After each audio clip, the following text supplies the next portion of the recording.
Estamos de regreso, bienvenidos. Muchas personas tienen una seria incertidumbre sobre el futuro económico del país. En este sentido, las fichas no solo se mueven de manera determinante alrededor de la política. El sector productivo e industrial marcan un lineamiento sobre qué tan eficaz es el uso de nuestra riqueza en materia de recursos naturales. Para hablar de este tema nos acompaña el director de Sede Trabajo, Mario Valencia, economista con maestría en Gobierno y Políticas Públicas, miembro de la Red de Justicia Fiscal en América Latina y el Caribe, quien hace pocos días publicó un estudio sobre la materia. Mario, buenos días, gracias por acompañarnos. Claudia, buenos días, muchas gracias por la invitación, un saludo a todos los televidentes.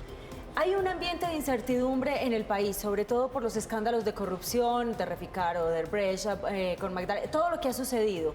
Pero esto nos lleva a pensar si la riqueza de nuestro país está concentrada en algunos sectores y qué tanto ha afectado la corrupción. ¿Hacia dónde vamos? Pues sí, evidentemente la corrupción está, digámoslo, desfasada y esto hace parte de un modus operandi de cómo funciona el Estado como una especie de intermediario de los negocios particulares de señalados grupos económicos, y eso es lo que nos ha llevado, y eso es lo que mostramos en este estudio que hemos elaborado para el Grupo Proindustria, que existe una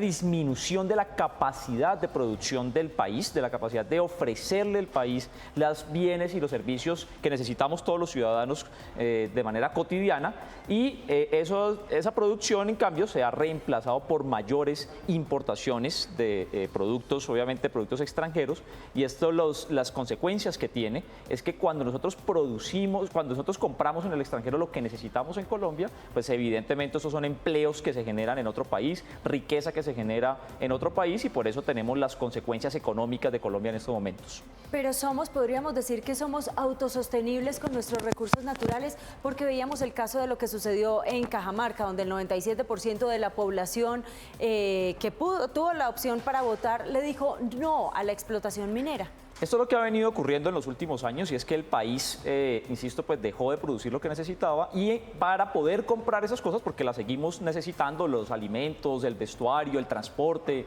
los equipos y la tecnología que utilizamos todo el tiempo, para poder pagarlo, el país se especializó en la extracción de recursos naturales de grandes proyectos mineroenergéticos, y lo que ha demostrado esa especialización en ese tipo de actividades es que esto, por un lado, pues no es sostenible en el tiempo, porque pues, los recursos naturales no son finitos, y lo estamos evidenciando en estos momentos con la escasez petrolera que tiene el país ya en pocos años, pero también no es sustentable de manera ecológica, y por eso las poblaciones como la de Cajamarca, la de otros municipios, han venido reaccionando para evitar que en sus municipios se realice ese tipo de minería a cielo abierto. Es decir, a ellos les interesa más el medio ambiente, su salud, que la explotación minera. ¿Esto quiere decir que cada vez dejamos de ser menos sostenibles? Además del tema de importaciones, que nos estamos abasteciendo desde lo que viene del exterior. Así es, Claudia. Desde el punto de vista económico no somos sostenibles, porque el crecimiento del país no es sostenible solamente con recursos naturales, y por eso ha habido una desaceleración de la economía que genera más desempleo,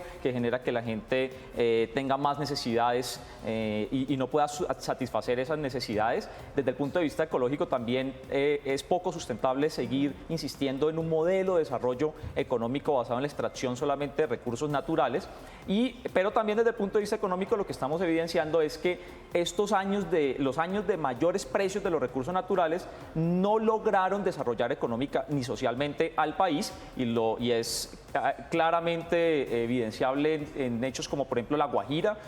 una región puramente minera, como en el Chocó, como en el Cesar, en donde la minería, la extracción minera no generó el desarrollo deseado, no generó bienestar para la población, sino todo lo contrario. Una de las grandes esperanzas para muchos comerciantes de pequeñas y medianas industrias eran los tratados de libre comercio con diferentes países. Esto se convirtió en un caballo de batalla para diferentes administraciones aquí, pero con el gobierno de Donald Trump, si él plantea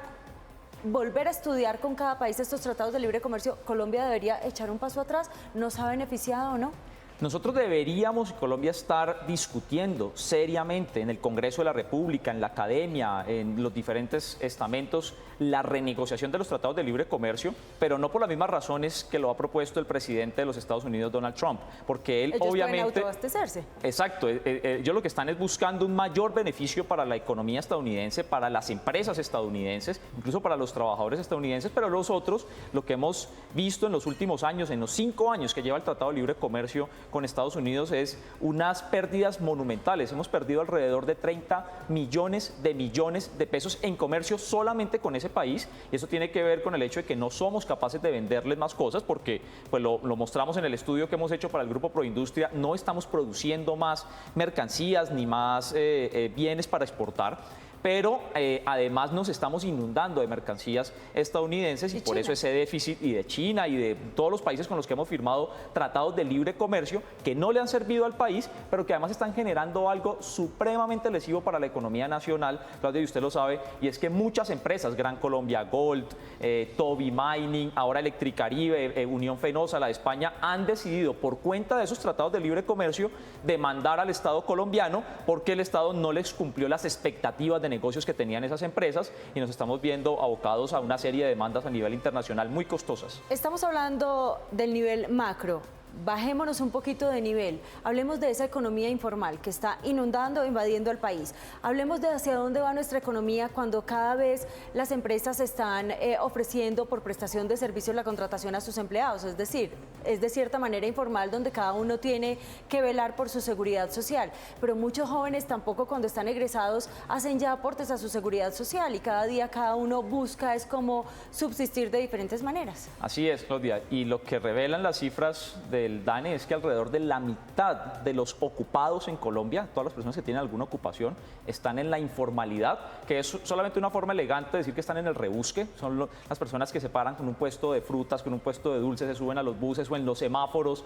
a hacer malabarismos para poder ganar, para poder sobrevivir y recoger algunos recursos, y esto por supuesto no le está generando ningún desarrollo, ningún crecimiento económico al país, porque son trabajos supremamente inestables, son trabajos que no son de buena calidad, que no requieren capacitación, que no tienen una buena remuneración, y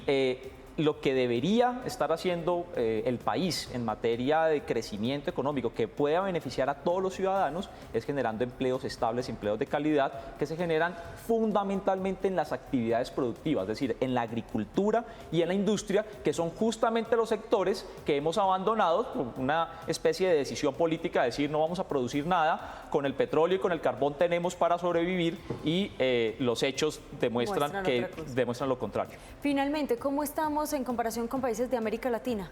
¿Cómo va nuestra economía? En términos de crecimiento económico, digamos que Colombia,